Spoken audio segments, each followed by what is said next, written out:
Help! Harmony! Dad! お前は今夜俺の国で死ぬんだよ。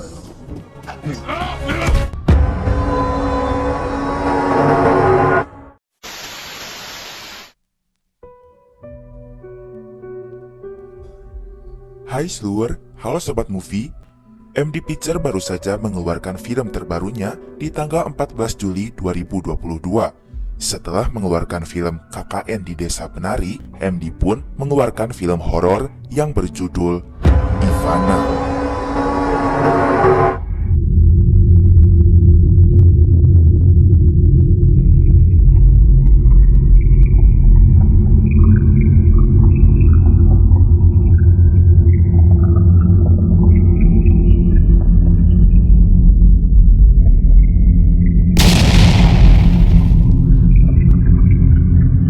Bagian ini berisi spoiler konten. Film ini mengisahkan tentang Ivana, sosok noni Belanda yang dulu tinggal di Indonesia pada saat zaman penjajahan. Wajahnya cantik, kulitnya putih bersih, badannya jenjang tinggi, dan memiliki hati yang baik. Seperti yang kita tahu, Belanda telah menjajah Indonesia selama ratusan tahun. Tetapi, karena sudah lama tinggal di tanah air kita, Ivana serta keluarganya pun mulai cinta kepada Indonesia. Tidak hanya negaranya, mereka juga cinta kepada para pribuminya. Intinya, pada saat itu, Belanda dan Indonesia hidup saling berdampingan. Hanya saja, rakyat Indonesia menjadi budak bangsa mereka. Kehidupan bangsa Belanda mulai terusik ketika Jepang datang ke Indonesia. Jepang berusaha menyingkirkan Belanda agar bisa mendapatkan negara Indonesia. Agar tujuannya tercapai, tentara Jepang berusaha mengambil hati rakyat Indonesia.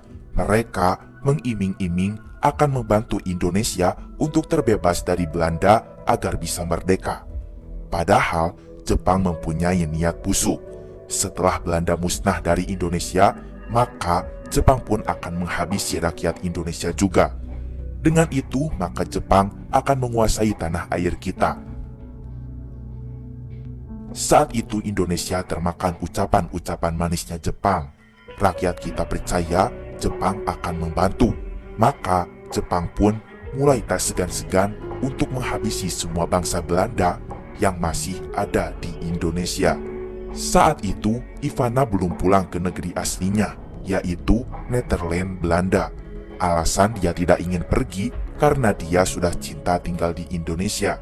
Dia mencintai para pegawainya. Bahkan sudah menganggap mereka seperti keluarga sendiri. Tidak hanya itu, bahkan Ivana pun memiliki seorang kekasih asli dari rakyat pribumi yang bernama Saiful. Kisah dendam Ivana dimulai saat kejadian mengerikan di malam itu. Ivana Van Dijk mulai merasa was-was karena Jepang sudah mulai masuk ke kawasannya.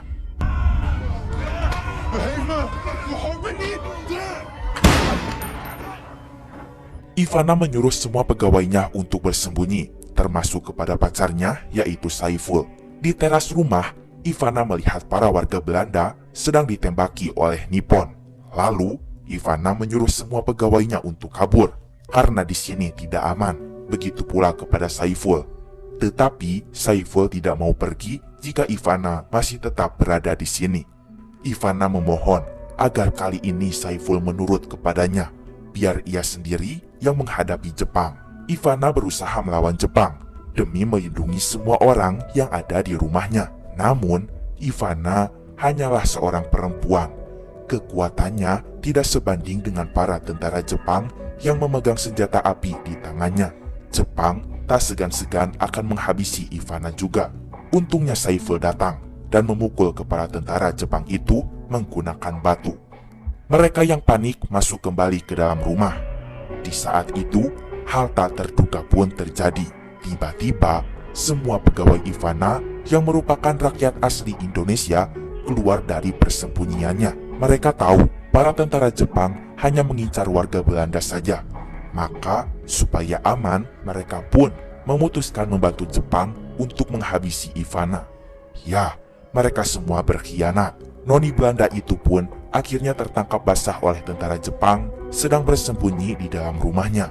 Para rakyat Indonesia di sana tidak ada yang mau membela Ivana, karena jika membela bangsa Belanda, maka dia akan ikut ditembak juga. Maka dari itulah, mau tak mau karena takut ditembak, para pegawainya pun ikut menyiksa Ivana. Saat itu, Ivana dipukul, ditendang, dijambak, bahkan dikeroyok secara massal. Saiful sangat geram melihat hal itu. Dia mengeluarkan kata-kata kasar kepada mereka semua. Tetapi, walaupun Saiful sangat menjengkelkan, tentara Jepang tak berani menembaknya, karena sudah berjanji hanya akan menghabisi warga Belanda saja. Dalam keadaan tubuh yang sakit, Ivana berusaha berbicara kepada ketua tentara Jepang yang bernama Matsuya. Dia merasa kecewa. Kenapa Matsuya mengkhianatinya? Selama ini, dia sudah memberikan semua informasi tentang keberadaan warga Belanda kepadanya. Tetapi, pada akhirnya, kenapa Matsuya tetap ingin membunuhnya juga?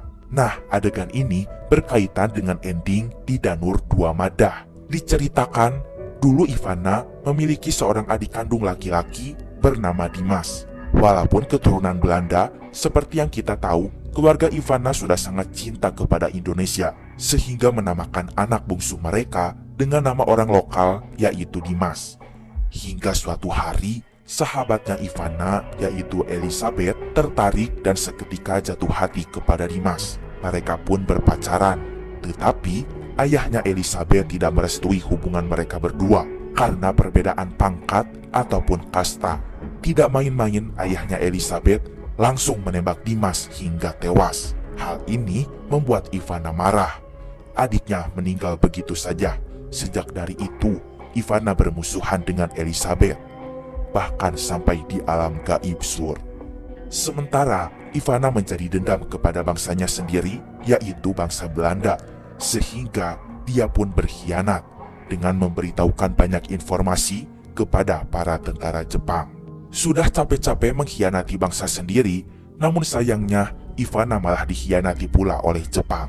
Tidak hanya Jepang, Ivana pun dikhianati oleh para warga pribumi yang sudah ia anggap sebagai keluarga sendiri.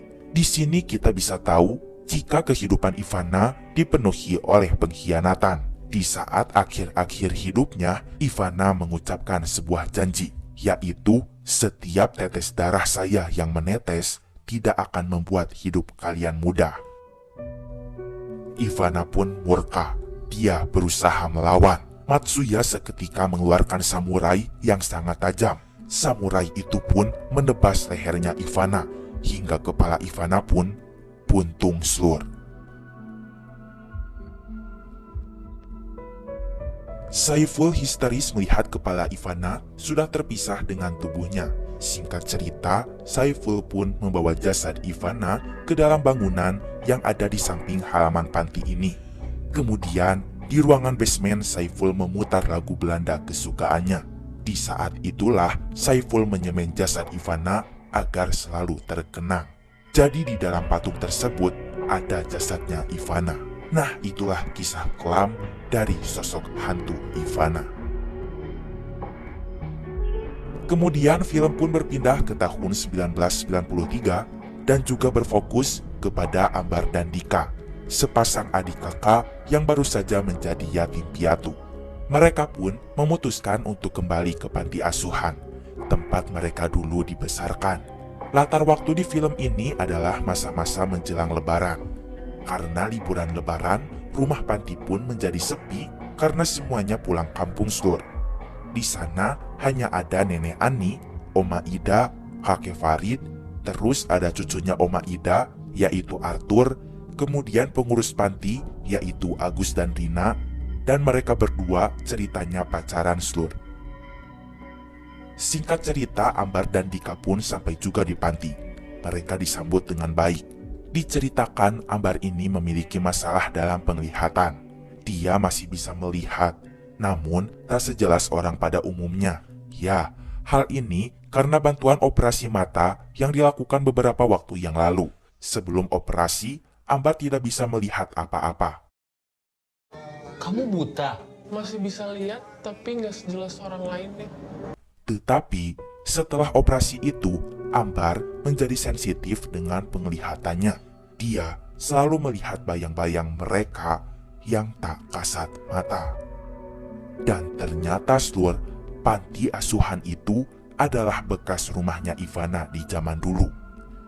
Saat itu ketika waktu maghrib, Dika dan kakek Farid bermain piring frisbee. Tanpa sengaja, piring itu pun malah memecahkan kaca jendela sebuah bangunan di samping halaman panti. Tak lama turun hujan, kakek Farid pun masuk ke rumah duluan. Arthur dan Dika menghampiri bangunan itu. Karena hujan, terpaksa mereka harus meneduh dulu. Ambar baru sadar jika Dika tidak ada di dalam panti. Sedangkan di luar, hujan turun dengan derasnya. Dia segera mencari Dika dengan membawa payung dan juga tongkat di sebelah tangannya. Ambar mendengar suara Dika di dalam bangunan itu.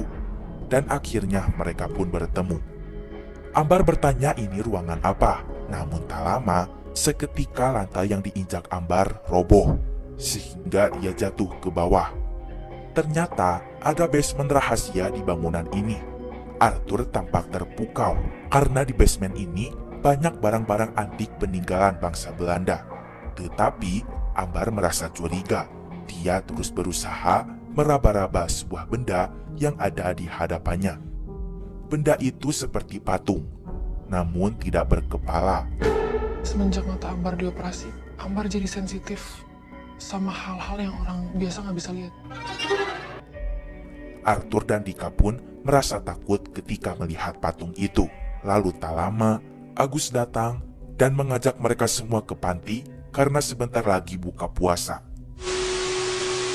Keesokannya, mereka semua bangun terlambat sehingga tertinggal untuk sholat Id. Namun, mereka langsung dikejutkan dengan kehadiran patung tanpa kepala itu yang tiba-tiba sudah ada di tengah rumah.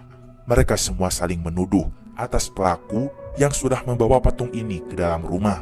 Pada akhirnya, Arthur pun yang dituduh karena Arthur itu orangnya jahil. Tapi sebenarnya Arthur ini tidak tahu apa-apa. Dia pun terkejut mengapa patung itu bisa ada di tengah rumah. Ya gitulah kalau orang banyak bercanda. Pasti susah dipercaya sama orang lain. Ternyata kemunculan patung itu adalah awal teror bagi mereka semua. Ivana telah bangkit kembali dan akan membalaskan dendamnya kepada rakyat pribumi. Satu persatu karakter pun akan dicabut kepalanya seluruh karena Ivana ingin kepalanya kembali. Karakter pertama yang kepalanya dicabut adalah kepala Nenek Ani. Saat dicabut, matanya sampai keluar seluruh. Selama teror sedang berlangsung, Ambar bisa melihat bayangan di zaman dulu tentang kisah kelamnya Ivana. Setiap kejadian di masa lampau, mata Ambar menjadi jernih kembali. Dengan hal itu, Ambar bisa mengetahui mengapa Ivana bisa sedendam itu kepada mereka semua. Apalagi, Ivana tidak suka kepada perempuan cantik berparas Melayu dan juga tidak suka kepada keluarga yang bahagia. Apakah kira-kira karakter di film ini akan selamat dari teror Ivana? Dan apakah Ivana bisa mereka kalahkan? Buat tahu jawabannya, silahkan kalian tonton full filmnya di bioskop ya seluruh. Ini apa ya? Ini patung kan?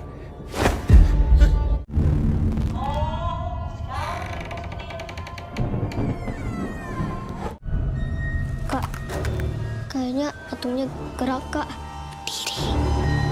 Lo yang bawa patung itu masuk ke sini kan? Gua ngapain bawa begituan?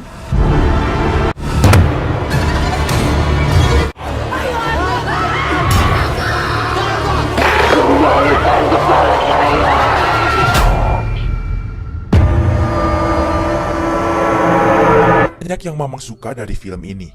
Menurut Mamang, secara teknis, Ivana ini film terbaik dari seluruh film Danur Universe. Yang pertama yang Mamang suka adalah cerita kisah Ivana dibangun dengan solid.